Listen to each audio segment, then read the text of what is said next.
মসজিদের সামনের কাতার ফাঁকা রেখে মাঝখানে দ্বিতীয় কাতার শুরু করার বিধান কি? সুন্দর একটি প্রশ্ন। অনেক মসজিদে দেখবেন আমাদের মুসল্লি ভাইয়েরা, মুক্তাদি ভাইয়েরা, আমরা জামাত চলাকালীন সময় চলে যাই, সামনের কাতারে ডান পাশে বাম পাশে এখনো জায়গা ফাঁকা আছে, আরো দু চারজন দাঁড়াইতে পারবে, এর মধ্যে দ্বিতীয় কাতার শুরু করে অনেকে। আছে না নাই? আপনাদের এলাকায় আছে এরকম লোক? যারা এই কাজটা করেন, অনেকে এটা এই জন্য করেন যে প্রথম কাতারের ওই কোণা পর্যন্ত যেতে যেতে ইমাম সাহেবকে আর ধরা যাবে না। তো ইমাম সাহেবকে যাতে রুকুর মধ্যে ধরা যায়, বিশেষ করে ইমাম রুকুতে গেলে তামাশা দেখা যায় বেশি, তাই না? যে ইমাম রুকুতে চলে গেছে, এখন যদি আমি যাইতে যাইতে ওই সামনের কাতারের ডান বা বাম কোণা পর্যন্ত যাই, ততক্ষণে ইমাম সাহেব বেচারা উঠে যেতে পারে, আমার রাকাতটা মিস হয়ে যাবে। এটা যাতে মিস না হয় জন্য দৌড় দিয়ে যায় দ্বিতীয় রাকাতে দ্বিতীয় কাতারে মাঝখানে বা কোনো এক জায়গায় দাঁড়ায় যায়। আছে না নাই? খুব খারাপ একটা অভ্যাস, খারাপ একটা রোগ।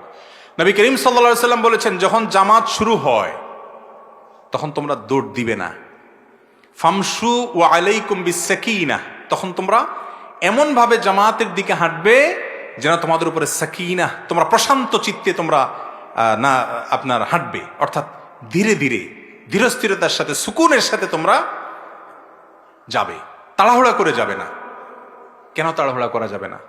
আল্লাহর ইবাদতে শামিল হতে যাচ্ছেন, যদি আপনি জোর দিয়ে যান, হাঁপাইতে হাঁপাইতে যান, তো আপনার মনোযোগ নষ্ট হবে নামাজের মধ্যে, আপনি পড়ে অ্যাক্সিডেন্ট করতে পারেন। ধীরস্থিরতার সাথে যাবেন। গুরুত্বপূর্ণ কোনো ব্যক্তির সাথে, একজন এমপির সাথে সাক্ষাৎ করতে গেলে আপনি দৌড় দিতে দিতে হাঁপাইতে হাঁপাইতে যায়, হাঁপাইতে হাঁপাইতে তার সামনে ঢুকবেন, যাওয়ার আগে কত পরিপাটি হবেন, সব ঠিকঠাক করবেন, পোস্টপাস দিবেন, সব ঠিক আছে কিনা, এরপর ঠান্ডা মাথায় প্রবেশ করবেন। ঠিক না ঠিক?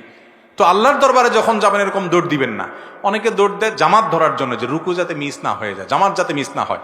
এই জন্য নবীজি বলেছেন, ফামা আদরাকতুম ফাসাল্লু ওয়া মা ফাতাকুম ফাতিম্মু, আস্তে আস্তে হাঁটলে যদি ইমাম সাহেব উঠে যায়, রুকু থেকে উঠে যাক, একটা রাকাত মিস হয়ে যায়, যাক, যতটুকু পাও ততটুকু পড়বা।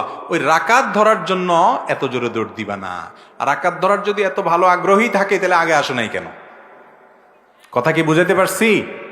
তো যারা পরে এসে কাতারের মাঝখানে দাঁড়ায় যান, সামনে ডানে বামে ফাঁকা রাখেন, তাদের নামাজের মধ্যে ত্রুটি থেকে যায়। নামাজ হয়ে যাবে, ফরজ আদায় হয়ে যাবে, কিন্তু ত্রুটি থেকে যায়। কারণ নবী করিম সাল্লাল্লাহু আলাইহি সাল্লাম স্পষ্টভাবে বলেছেন, আতিম্মুস সাফফাল আউয়াল সুম্মা আল্লাযী ইয়ালি, তোমরা প্রথমে সামনের সফ পূরণ করবে, ওইটা পূরণ হয়ে গেলে তারপরে দ্বিতীয়টা পূরণ করবে। এবং তিনি বলেছেন, লা তাদাউল ফুরজাত বা লা তাদারুল ফুরজাত লিশ-শাইতান, কাতারের মধ্যে শয়তানের জন্য জায়গা রাখবা না, ওটা ফিল আপ করবে, তারপরে সামনে পরবর্তীতে পিছনের দিকে আসবে। এই জন্য ভাইরা আমার, কখনো এই কাজ করা যাবে না।